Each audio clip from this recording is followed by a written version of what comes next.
ही गोष्ट आहे दिल्लीच्या करोल बागची, जिथे एका मुलीला तडपून तडपून तिचा मर्डर केलाय, आत्महत्यासाठी तिला मजबूर केलंय. तेव्हा तिची आत्मा बदल्याच्या आगीमध्ये वापस येते. रात्रीची वेळ आहे. विकी आज एकटा घरी आहे. तो आपल्या बेडरूममध्ये झोपण्यासाठी जातो. तेव्हा बघतो की दरवाजा उघडा आहे. दरवाजा उघडला कसं काय? मी तर बंद केला होता. एक काळी आकृती त्याच्या मागून क्रॉस होऊन जाते. या गोष्टीचा अहसास विकीला होतो. तो मागे वळतो, परंतु त्याला काहीच दिसत नाही. वाटतं आहे आज मी खूपच जास्त पिलेली आहे. विकी बेडवर बसून फोन चालवतो. तेव्हा टीव्ही अचानक आपल्या आप सुरू होतो. टीव्ही कसा ऑन झालाय? मी तर ऑन केलाच नाही. आज काहीतरी एकदमच वेगळं होत आहे. विकी टीव्ही बंद करतो. तेव्हा त्याला एक फोन येतो. हॅलो, कोण? ओळखलं का? मी प्रिया. काय? प्रिया? पण तू तर फोन कसं करू शकतेस? प्रियाचा आवाज ऐकताच विकीचा आवाज कंपन करतो. भीतीच्या मारे त्याला पसीना येतो. विकी, तू माझा व्हिडिओ डिलीट का नाही केला? घाबरून विकी आपल्या हातातून फोन फेकून देतो. तेव्हा एका कोपऱ्यातून रडण्याचा आवाज येतो. लाईट्स टिमटिम करायला लागते.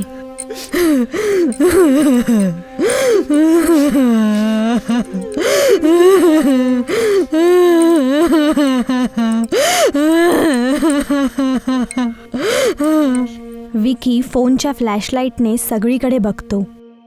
कुणीच दिसत नाही. तेव्हा मागून कुणीतरी टच करतो. मागे तर बघ, मी तुझ्या मागे आहे. विकी मागे वळतो आणि बघतो की तिथे प्रिया उभी आहे. तिच्या चेहऱ्यावरती रक्त आणि किचड लागलेला आहे. शरीरावरती घाव आहे. तिची हड्डिया दिसत आहेत. वाचवा, वाचवा!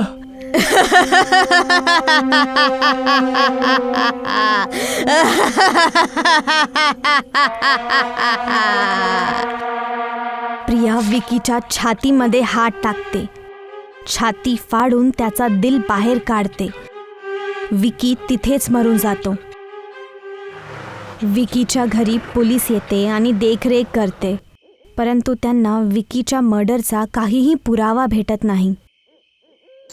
काही दिवसानंतर पोलीस थकून हारून केस बंद करून टाकते.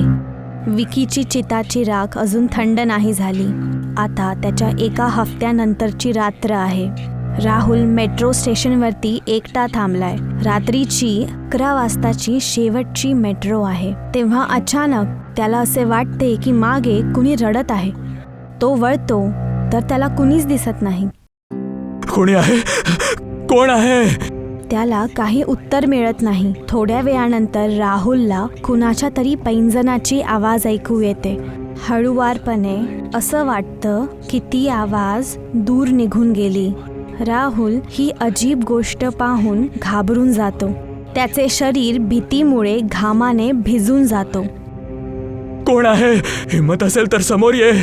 राहुलचं हे बोलणं ऐकून प्रियाचे भूत त्याच्या समोर येऊन उभे राहते. घे, तू बोलवलं आणि मी आले. प्रिया, मला माफ कर. सोडून दे मला. सोडून दे. माझा हात पकड. तुला आठवतो ना माझा हात? आज तर नाही नको म्हणूस. चल ना, पार्टी करूयात. एवढं बोलून राहुल प्रियाचा हात पकडतो. कृपया मला सोडून द्या. राहुल, घे, पकड माझा हात. नाही नाही. राहुल तिथून पळतो, परंतु मेट्रो समोर पडतो आणि तिथेच मरून जातो.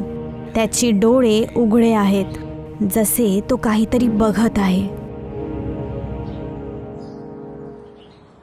डॉक्टर्स त्याचा पोस्टमार्टम करतात, परंतु त्यांना काहीच समजत नाही.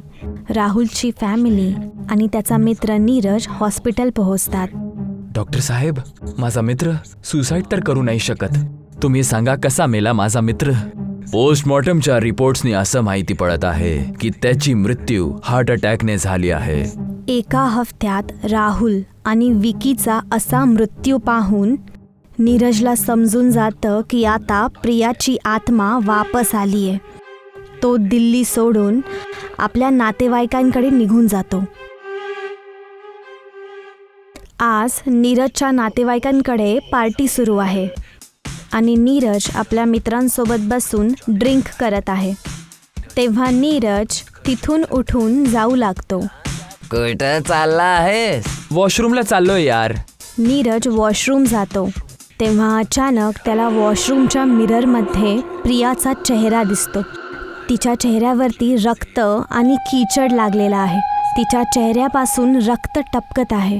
तिचे डोळे काळे झालेत. प्रिया! नीरज आपल्या चेहऱ्यावरती पाणी मारतो आणि पुन्हा आरशात बघतो आणि त्याला पुन्हा प्रियाच दिसते. प्रिया, तू? नीरज, चल ना, पार्टी करूयात. कोणी वाचवा, वाचवा! नीरज चिरकून बाहेर जातो, परंतु पायऱ्यांवरती पडतो, ज्यामुळे त्याची मान तुटते. नीरजची आवाज ऐकून त्याचे घरवाले तिथे येतात आणि बघतात की नीरजचा श्वास थांबला आहे. काही वेळानंतर तिथे पोलीस पोहोचते.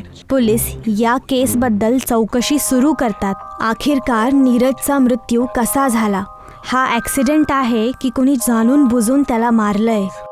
मागच्या 2 आठवड्यामधून हा 3रा केस आहे. क्रिमिनल काहीच सुराग नाही सोडत आहे. असं वाटतं आहे की सगळ्यांनी सुसाईड केलेला आहे. सर, सगळ्यात मोठी गोष्ट आपल्याला शोधण्यात कळलं आहे की राहुल, विक्की आणि नीरज तिघही मित्र होते. होऊ शकतं की अपराधी आता यांच्या उरलेल्या मित्रांना टार्गेट करेल. अपराधीच्या पोहोचण्याच्या आधी आपल्याला तिकडे जायलाच लागेल. हो सर.